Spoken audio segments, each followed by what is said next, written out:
I mean, they'll try to pass laws. They'll try to prosecute the company, prosecute me. The amount of lawfare that we've seen taking place is outrageous. If we lose them, it does seem that way. You can't just be like, yo, yeah, I'm like, how long do you think my prison sentence is going to be? Do you think? Will I see my children? I don't know. People that are asking whether Elon Musk will actually be deposed in a court of law the way his Department of Government Efficiency Doge employees have been in recent viral videos. And the answer is not whether he will be deposed, but when. More Coloradans work for the federal government than any private employer in this state, almost 40,000 people. And now they have a new boss, Elon Musk. And today we're here to say with one voice, fire Elon Musk. What do you make of Elon Musk going through Washington right now with a Hoover?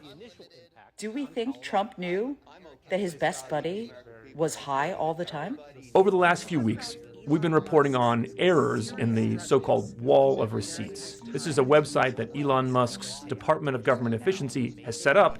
Well, everything that Doge does is an open book. Because Elon Musk currently is the subject of multiple lawsuits domestically in the United States and abroad, and some of them carry criminal penalties of 1 year in jail if it's a misdemeanor and 5 years in jail if he's charged as a felony. Now, here's more that you need to know about why Elon Musk is going to face penalty, because it's not just the lawsuits and the potential criminal referrals in state and federal government for others. It's Elon Musk's own words, own social media that's going to do him in. Well, everything that Doge does is an open book. So I think the most transparent the most transparent organization in government ever. I am going to go ahead and characterize it. Doge, Department of Government Efficiency, Elon Musk, his work, everything is a total scam. And you'll see, as I've talked about this in a second, I'll get to it, is there's been a lot of ways to hide what they were doing, not be transparent. There's a lot of scheming and scamming and bobbing and weaving and avoiding actual accountability. So every time Caroline Levitt says that we're the most transparent. Because I think it's a real fallacy that there's this alleged lack of transparency when it comes to Doge. President Trump and Elon Musk have been incredibly transparent on what Doge is doing. They make these wide declarations of being the most transparent. This discussion is going to show to the extent to which they are not transparent, and they try to avoid transparency at every corner throughout this full endeavor. So stay tuned for that.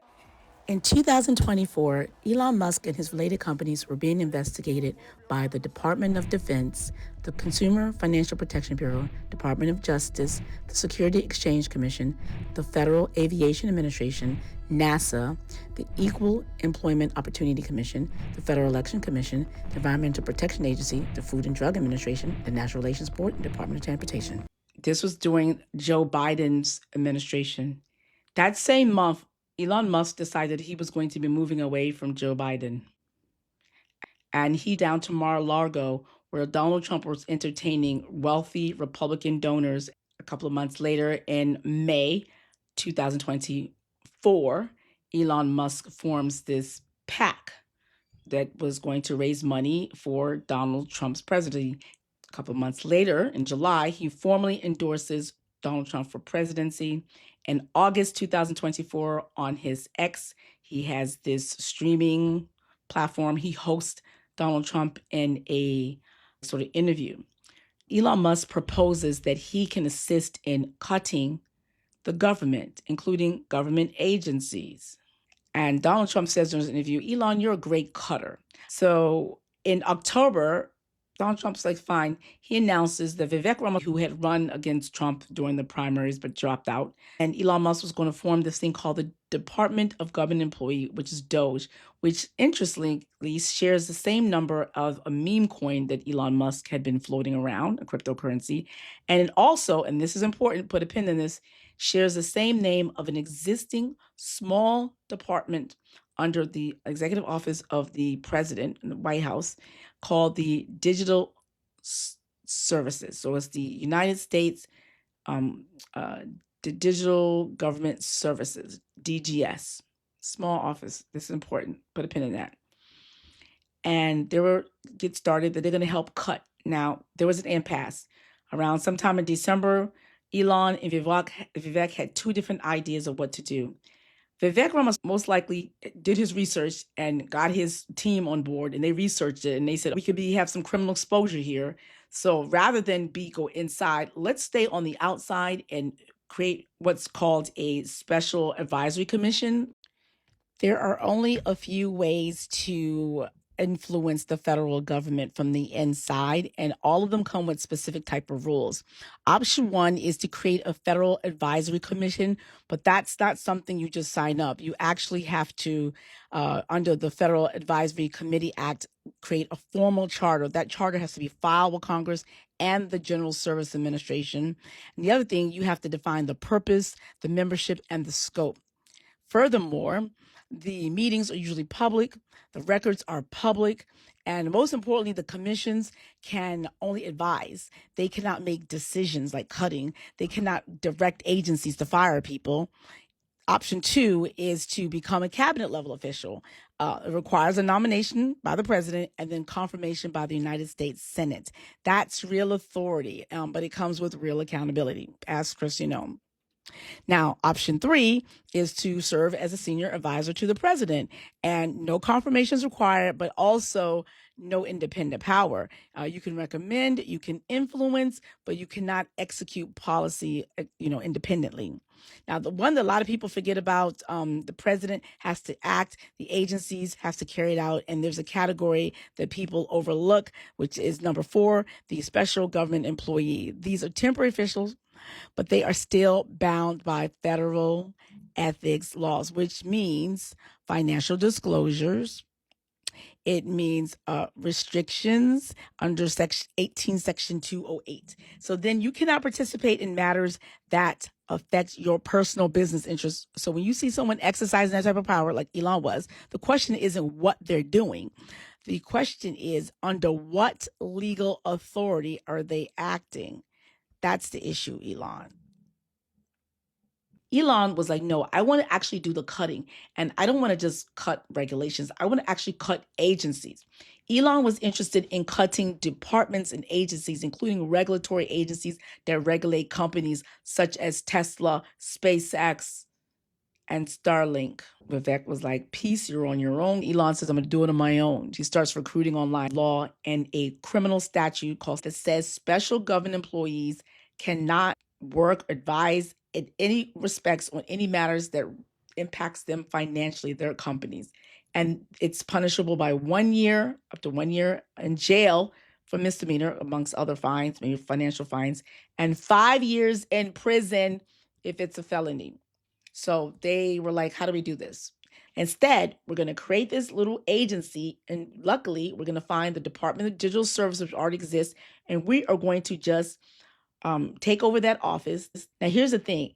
Elon and Donald Trump shapeshifted and decided, bobbed and weaved what to call him, because depending on what he was called, he was to be subject to criminal liability. And this is something in February that the Democrats wrote a letter and say, hey, Elon, did you do your conflict of interest disclosure? So every single time he made any decision, so every single agency, every single cut, every single firing that impacts him, it's a violation.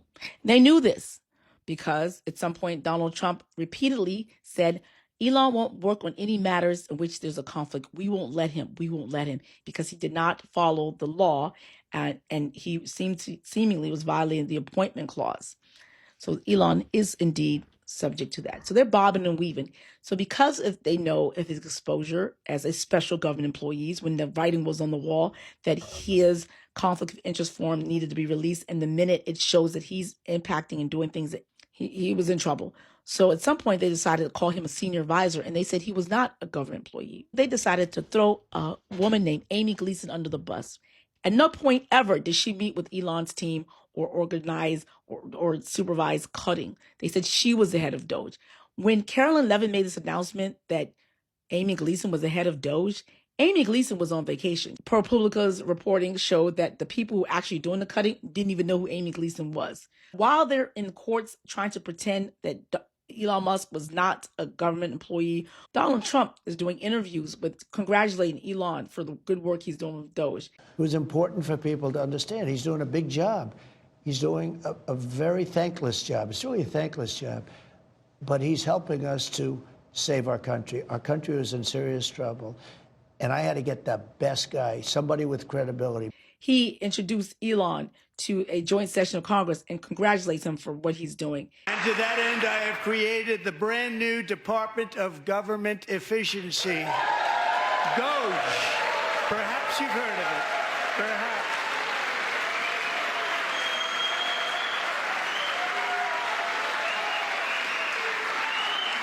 Which is headed by Elon Musk, who is in the gallery tonight.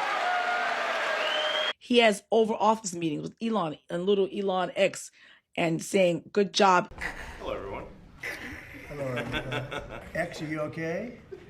This is X. Elon. So this is the thing. What I say a lot of times in front of the cameras and on social media, all of them are guilty of this. Pam Bondi, Trisha McLaughlin was gone, Christy Gnomes uses, Stephen Miller, Donald Trump, the whole team, Elon, all those folks make these grand statements and do all these things in social media or in Fox News interviews. And what they say this directly conflicts with what the Department of Justice is arguing on their behalf to get them out of the fact that they're being lawless and they're not following the proper process.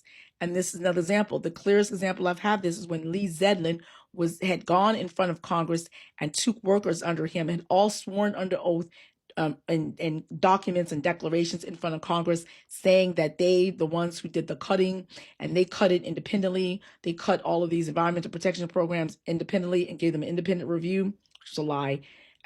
As they're saying this, the members of Congress, Senator Whitehouse in this example, pointed out that the Department of Justice actually had threw them under the bus, and the Department of Justice conceded, meaning agreed, that they didn't do that individually because they needed to make concessions.